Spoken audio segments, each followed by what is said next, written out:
এখন যাচ্ছি নাথাং ভ্যালির দিকে। এই মেন পাহাড় থেকে ছোট সরু রাস্তা দিয়ে যাচ্ছি, এটা নাথাং ভ্যালির রাস্তা। এই পুরো দেখা যাচ্ছে যে এরিয়াটা পুরো নাথাং ভ্যালি।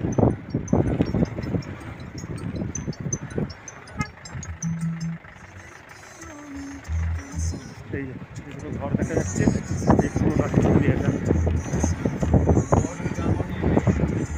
এটা ইন্দো চায়না বর্ডারের কাছে, আর ইন্ডিয়া ভুটান বর্ডারও এখানটা পড়ে।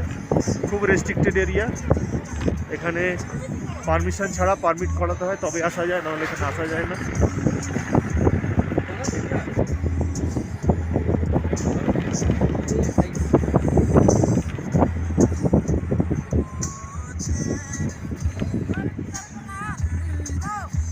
সব এখানে ওয়ার্কাররা কাজ করছে, সব মাথায় করে করে পাথর বয়ে নিয়ে যাচ্ছে বাকেটে ঝুড়িতে করে।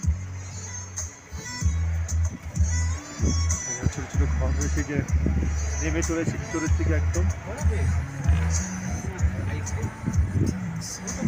চলে এসেছি ইন্দো পাক চায়না বর্ডার।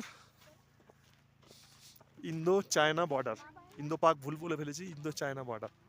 ঠিক আছে, এখান দিয়ে যতটা যাওয়া যাবে। এটা হচ্ছে নাথাং ভ্যালি।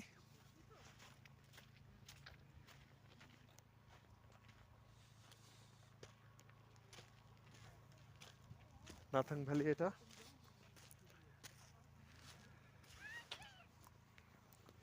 এখান থেকে যতটা যাব পুরোটা এই চিকচিক করছে দেখা যাচ্ছে দূরে, ওটা কিন্তু বরফ জমে আছে ওখানে, পুরো চারিদিকে বরফ জমে আছে। এই যে পাহাড় দেখা যাচ্ছে, পুরো পুরো এরিয়া রেস্ট্রিক্টেড এরিয়া। এখানে পারমিশন না করে আসা যায় না, সেটা যারা ট্যুর করে তারা জানে। এটা হচ্ছে ওল্ড সিল্ক রুট, এই রুটটা হচ্ছে ওল্ড সিল্ক রুট। আমার মেয়ে এত দুষ্টুমি করছে, বরফ দেখে ও বরফ ধরবো করছে। এত বিরক্ত ভালো লাগছে না। পড়ে গেলে কি হবে জানিস? এই যে চমড়ি গাইটা দেখবি, এখানে এখানে এখানে এই যে সামনে, তাড়াতাড়ি আয় তাড়াতাড়ি আয় তাড়াতাড়ি আয়। এই চমড়ি গাই চমড়ি গাই, সামনে থেকে দেখবি চমড়ি গাই, তাড়াতাড়ি আয়। ওই দাদা দেখছে দেখছে দেখ দেখছে, কিন্তু টোটাল বরফ পড়ে আছে। এই যে চিকচিকে যে দেখা যাচ্ছে রাস্তাটা, বরফ পড়ে আছে। ওখানে একটা বুদ্ধ মন্দির আছে, ওই মন্দিরের দিকেও যাবো। বন্ধুরা, এখন এই ব্রিজটা, ছোট একটা ব্রিজ আছে, এখান দিয়ে পার হয়ে আসছি। ঠিক আছে, চলে আসো চলে আসো। এখান থেকে এবারেই মন্দিরের দিকে এগোবো।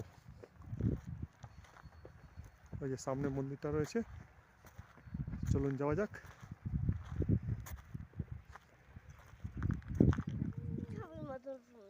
দেখুন এখানে বন্ধুরা বরফ জমে আছে, পরিষ্কার বরফ একদম সামনে থেকে দেখা যাচ্ছে। এই দেখুন, দূর থেকে দেখাচ্ছিলাম যেটা চিকচিক করছিল, সেটা একদম সামনে থেকে। এই দেখুন এই দেখুন এই দেখুন, একদম সামনে থেকে, একদম সামনে থেকে দেখেছেন।